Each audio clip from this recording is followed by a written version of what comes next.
He's going to get pardoned by his dad. There's no question about that. The president has ruled out pardoning his son. Major commitment from the president, accepting the outcome of the trial and also pledging not to pardon his son. So the challenge for him is really to continue to live up to his values when it was really personal, and he did that today. It seems like a pretty normal, straightforward answer, but it takes new weight when we see what Trump is saying about the outcome of his trial, what we're hearing from other Republicans who say they don't accept the jury's verdict here in New York. The contrast is profound. To sit there and say, well, I'm not going to intervene in the legal process, and I wouldn't pardon my son. One side, Democrats and Joe Biden protecting the justice system.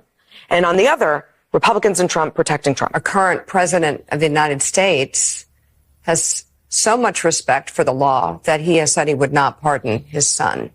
I mean, again, it's all about the contrast. President Biden saying, I will respect whatever this jury decides, versus Donald Trump after he was convicted on 34 counts, saying the entire system is rigged against him. Their latest attack has been that Joe Biden has politicized and weaponized the DOJ, right? That was the whole argument around Donald Trump's conviction. And this week, of course, Hunter Biden was found guilty, and Joe Biden has very clearly said he would not pardon his son, he would not commute his sentence.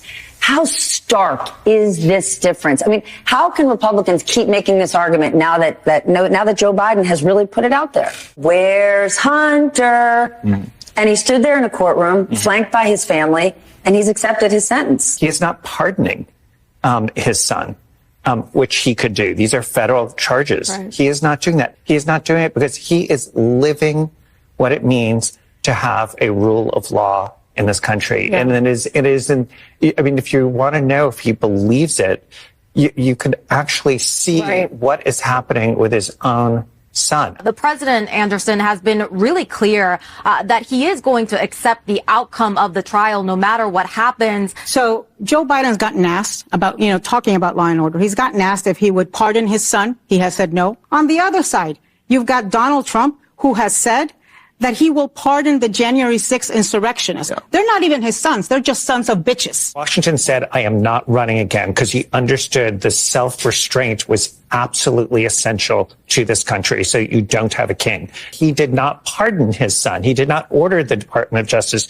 to say, don't prosecute my son. So impressive. Could have ordered the Justice Department to halt the prosecution of Hunter Biden, according to this court. Everyone understands he's a decent man. I think Joe Biden has a chance here to stand up for the rule of law, to say the law is the law, no matter who it is, no matter if it's Trump or Biden. And remember, part of Trumpism's dangerousness is that it tears down institutions, important institutions of our democracy. So there is an opportunity here for Biden to say, the jury found him guilty. This is how it's supposed to work. Period, paragraph, end of story. Have you ruled out a pardon for your son?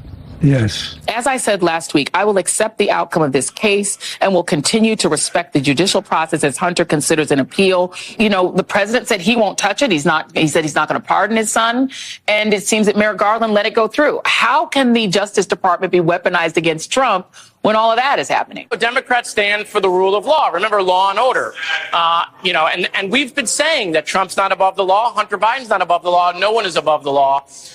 And it is amazing to see the stark contrast between how Democrats handled today and how Republicans handled this whole thing over the last couple of weeks. For years, these conservatives have been crowing about a politicized Justice Department, Biden politicizing it, and so on. What happened today? The Justice Department convicted the president's own son, his only living son. You heard the president say he would accept the outcome of the case. I know no other word for that but presidential. He even went so far as to say he wouldn't pardon his son. That's how much respect he has for the system. The president has said that he will not pardon his son. What did you think of that? I thought it was extraordinary. I mean, it was a moment of just moral clarity on the part of Joe Biden, and couldn't have been in, starker contrast to the way Donald Trump has handled his own conviction. He could still pardon him. He said he won't do that. All of that conduct, given that it's his son, is kind of, we should pause for a moment and think about how unbelievable that is. In a million years, if the shoe were on the other foot, and Donald Trump was facing the prospect of his son being prosecuted by a Biden, me, if I had been held over, a Biden holdover or Obama holdover prosecutor, not in a million years would that have happened. So, some of the people on the right, the people who support Donald Trump, are trying to cast this as some clever ops program. Yeah. Hunter Biden was found guilty by a jury of his peers, just like Donald Trump, because this is our justice system at work.